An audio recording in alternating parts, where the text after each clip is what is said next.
কিয়ামতের জন্য দুইবার সিংহায় ফু হবে, একবার ধ্বংসের জন্য, দ্বিতীয়টা হবে নফখাতুন নুশুর বলে এটাকে, দ্বিতীয়টা আমাদেরকে কবর থেকে উঠানোর জন্য হবে।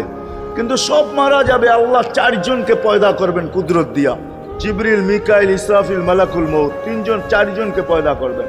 জিবরিল আলাইহিস সালাম কাঁদতে থাকবে, তিনজন জিজ্ঞাসা করবে কাঁদো কেন?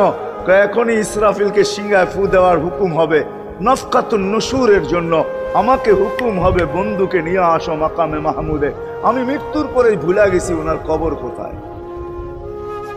তিনজন বলবে জমিনকে জিজ্ঞাসা করো, তো জমিনকে জিজ্ঞাসা করবে, জমিন বলবে কাদ দাক্কানি আল্লাহু দাক্কা ফানাসিতু, প্রথম সিংহায় ফুতে আল্লাহ এরকম ছানছেন, আমিও ভুলে গেছি রাখছি কোথায়।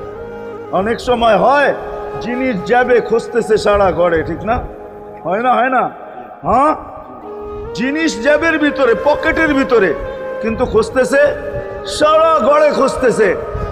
পরে পকেটে হাত দিয়া যখন দেখে পাইছে, তো জিহ্বায় কামড় দিয়ে আসতে বেরিয়ে যায়, কেননা গর্ত গরম করে ফেলছিল। এখন ঘরালারা পাইলে উল্টা এর উপরে গরম হবে, ঠিক না? রাখছো পকেটে, খোঁজো আমাদের কাছে, ঠিক না? আর কাম পাও না, ঠিক না? এখন এর উপরে চড়াই হবে।